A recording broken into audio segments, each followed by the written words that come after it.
얼마 전 저는 우연히 한 드라마를 보게 됐는데요. 그중 한 장면에서 정신과를 찾은 한 여주인공의 이야기가 나왔습니다. 이 여자는 스트레스를 받으면요, 코피가 나는데요. 그러자 의사는 주로 어떤 상황일 때 코피가 나는지 물었습니다. 그랬더니 여주인공이 이렇게 대답하는 거예요. 자신에게 X표를 치는 사람을 만날 때. 그러니까 난 너 싫어 라고 자신을 거절하는 상황을 만날 때 자신은 스트레스 반응으로 코피가 난다고 말하는 겁니다. 그러자 의사가 이렇게 묻습니다. 당신에게 처음으로 X표를 친 사람은 누구입니까? 그러자 여주인공이 이렇게 대답합니다. 이응, 미음, 미음, 아. 엄마라는 단어를 입에도 올리기 싫어 자음과 모음으로 설명하는데요. 그러면서 그 여자가 이렇게 말해요. 이 단어는 너무 부풀려 있어요. 그런데 이 대사가 제 마음에 계속 확 와닿는 겁니다. 이 단어는 너무 부풀려 있다. 엄마라는 단어는 원래 사랑과 보호의 의미를 담고 있잖아요. 그런데 이 여주인공이 경험한 현실 속 엄마는 사랑 대신 미움을, 보호 대신 거절로 경험되면서요. 엄마라는 단어는 입에도 올리기 싫은 비현실적이고 부풀린 단어가 되어 있었습니다. 그러면서 저는 이런 생각이 들었어요. 어? 우리 안에서 부풀려진 단어가 더 있지 않을까? 그리고 그 단어 중 하나는 바로 믿음이라는 단어가 아닐까라는 생각이 들었습니다. 믿음이 있다면 이쯤에서 흔들리면 안 되지. 믿음이 있다면 담대해야 해. 마치 다니엘의 세 친구처럼 풀무불에도 뛰어드는, 죽더라도 그 불 속으로 뛰어드는 게 그게 믿음이야 라고 우리는 말합니다. 하지만 우리의 현실이 어디 그런가요? 우리는 풀무불에 뛰어들기는커녕 그 불이 켜진 순간 이미 그 우상 앞에 절하고 있는 자신을 발견하기도 하고요. 골리앗 앞에서 용감했던 다윗 대신 사울처럼 누군가 대신 나 대신 이 싸움을 싸워주지 않을까? 라고 도망가 있기도 합니다. 현실에서 이 어려움을 만날 때마다 우리는 얼마나 피하기만을 강구하는지 모릅니다. 그러면서 난 믿음이 없구나. 언제 난 믿음이 생기는 거지? 그렇게 믿음이 없으니까 난 맨날 이 모양 이 꼴로 사는 거야 라고 자책할 때가 너무도 많습니다. 그런데 성경은요, 믿음으로 불 속에 뛰어드는 완성형 인간만을 우리에게 보여주고 있지 않습니다. 오히려 믿음의 조상이라고 말하는 오늘 속 본문 아브라함은요, 우리의 이 기대가 얼마나 부풀려 있는지 잘 보여주는, 적나라하게 보여주는 한 인물이기도 합니다. 창세기 12장은요, 여러분, 하나님이 아브라함을 부르시는 장으로 굉장히 중요한 신학적 의미를 담고 있습니다.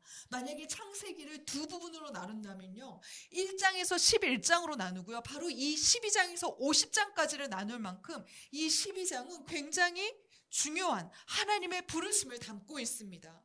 아브라함은 이 하나님 앞에 12장 앞에 섭니다. 하나님이 뭐라고 아브라함을 부르시냐면요, 너 아들 없잖아. 내가 너에게 아들을 줄 뿐만 아니라 너의 자손을 별과 같이 많게 해줄 거야. 그러니까 내가 지시하는 가나안 땅, 내가 가라는 땅으로 움직여. 라고 하는 거창하고 위대한 하나님의 약속을 주는 장입니다. 그리고 아브라함은요, 이 약속을 믿고요, 그곳을 향해 떠나는 거예요. 이 위대한 사건 이유가 무엇인지 아십니까? 바로 오늘의 본문 속 기근입니다. 가나안에 기근이 오는 거예요. 여러분, 이게 말이 됩니까? 하나님이 가라고 한 땅이잖아요. 순종했으면 거기 가서 좋은 일이 있어야 하잖아요. 만약 아브라함이요, 하란에 살다가 기근을 맞이했다면 그것은 좀 견딜만 했을지도 모릅니다. 친구도 있고요, 친척도 있고요. 난 이 익숙한 땅에서 기근을 맞이하면 어떻게 대처하는지도 잘 알았을지도 모릅니다.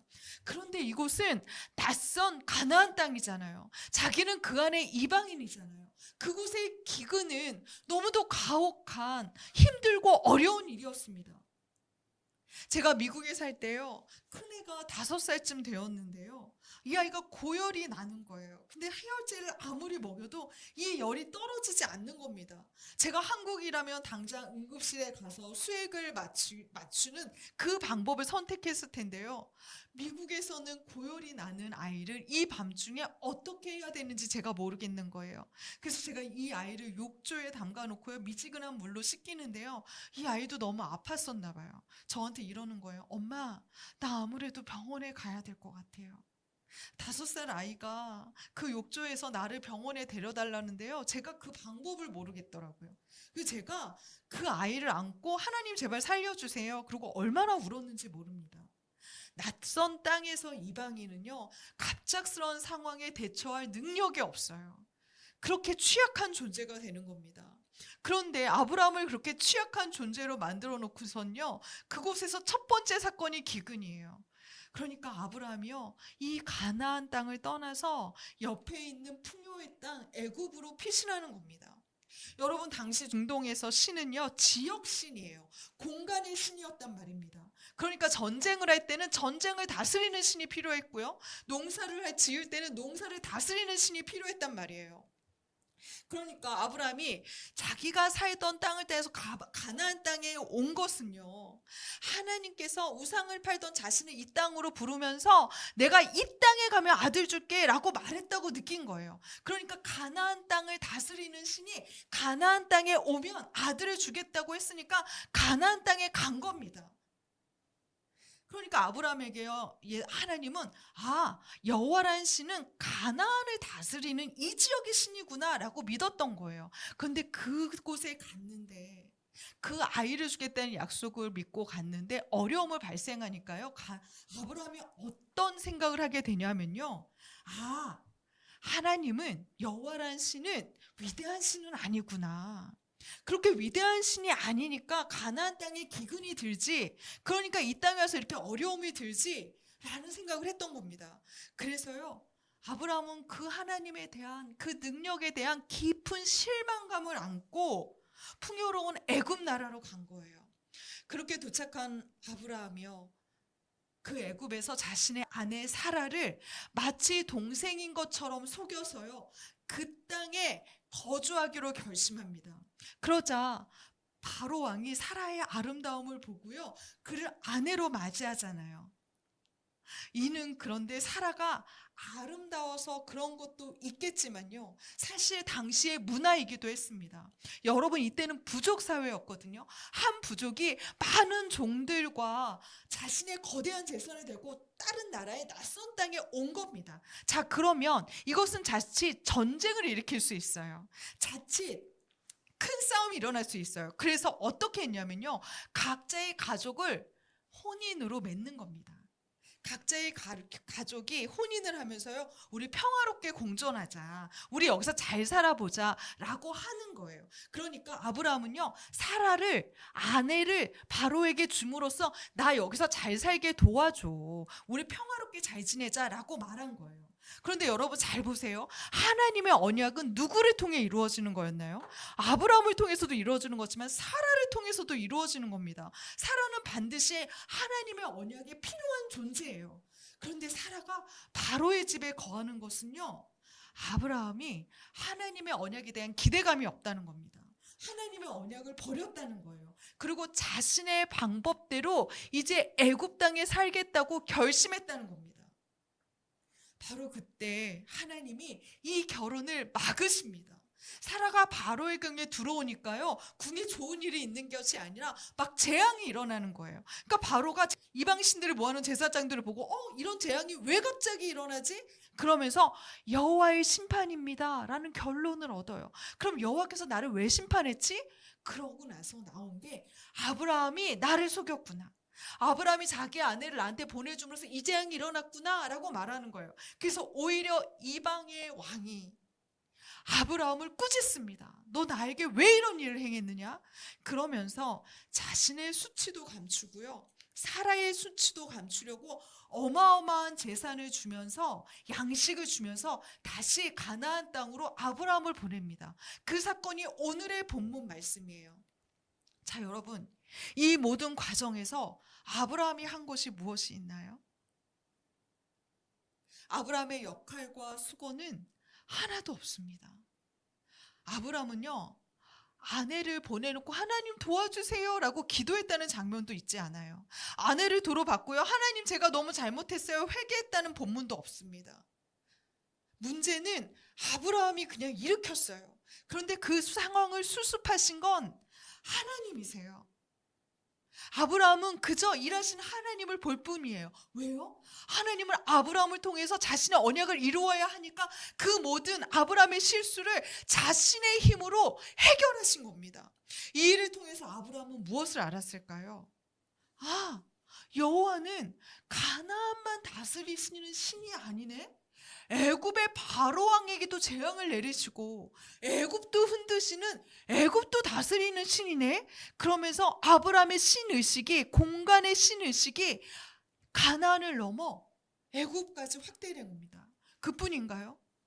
아브라함은 이후에요, 소돔과 고모라를 심판하러 가는 하나님을 보면서요, 하나님은 소돔과 고모라도 다스리시네 라는 것을 보고요, 부엘라 헤로이 그 광야에서 울고 있는 하갈을 찾아간 하나님을 보면서 하나님은 부엘라 헤로이의 하나님이기도 하시네 라는 것도 봅니다. 부엘세바에 아비멜렉이라는 왕이 찾아와서 나랑 평화롭게 지내자라고 하면서 자신에게 엎드린 그 왕을 보면서요, 와, 하나님은 부엘세바도 다스리시는 하나님이시구나 라는 것을 경험합니다. 그렇게 아브라함의 신의식이요, 여호와에 대한 믿음이요, 점차 확대되는 거예요. 결국 어떻게 되나요? 모리아 산에서 자신의 아들을 달라는 그 하나님께 그저 그것을 내놓을 만큼 그런 믿음의 조상으로 성장해 나가는 거예요. 이 모든 과정을 거치면서요, 아브라함은 하나님의 언약은 내가 어느 곳에 있을 때도 이루어지는구나. 하나님의 언약은 내가 불완전할 때도 나를 떠나지 않고 붙들고 있구나. 내가 언약을 붙드는 것이 아니라 언약이 나를 붙드는 거구나 라는 것을 알게 되는 겁니다. 여러분, 이게 바로 믿음이에요. 언약은 나의 완전함 때문에 성취되는 것이 아니라요, 나의 불완전함에도 불구하고 그분의 완전하심 때문에 성취된다는 것. 그래서 그것을 믿으면서요, 내가 넘어진 자리에서 또 일어서고 넘어진 자리에서 다시 일어서서 명하신 그곳으로 꿋꿋이 걸어가는 것, 그것이 바로 믿음입니다. 하나님은요, 여러분이 예배하는 이 성전에서뿐 아니라 여러분이 실수하는 자리, 실패하는 자리, 무력한 자리, 수치스러운 그 자리에서도 여러분의 하나님이 되십니다. 우리를 통해 드러나는 하나님의 언약은요, 실수투성이 같고 볼품없는 언약 같아요. 내 안에 있는 하나님의 언약은요, 너무너무 볼품없고 실수하는 언약 같아요. 왜 기근을 주십니까? 왜 애굽에서 이 꼴을 당하게 하십니까? 왜 아들을 빨리 주시지 않습니까? 연약한 나에게서 드러나는 하나님은요, 너무 실수투성이 하나님인 것 같아요. 하지만 이 모든 과정을 통해서요, 하나님의 언약은 결국 기근 중에도 나를 먹이시는 하나님, 애굽에서도 건지시는 하나님, 백세에도 아들을 주시는 하나님, 그런 하나님의 이야기가 됩니다. 이 이야기를 품은 아브라함은요, 더 이상 상황이 아니라요, 하나님께만 집중하는 믿음의 사람이 됩니다. 그렇게 차곡차곡 아브라함은 그 언약을 향해 나아갑니다. 완전해서 아브라함이 믿음의 조상 아니고요, 그럼에도 그 언약을 이루실 하나님을 기대하며 자신의 실수를 통과하며 살아내기 때문에 그가 믿음의 조상이 된 것입니다. 지금 하나님은요, 아브라함이라는 한 인생을 살리면서 우리 모두에게 동일하게 말씀하십니다. 믿음이란 너의 완전함이 아니라 나의 완전함이야. 이걸 믿는 게 바로 믿음이야.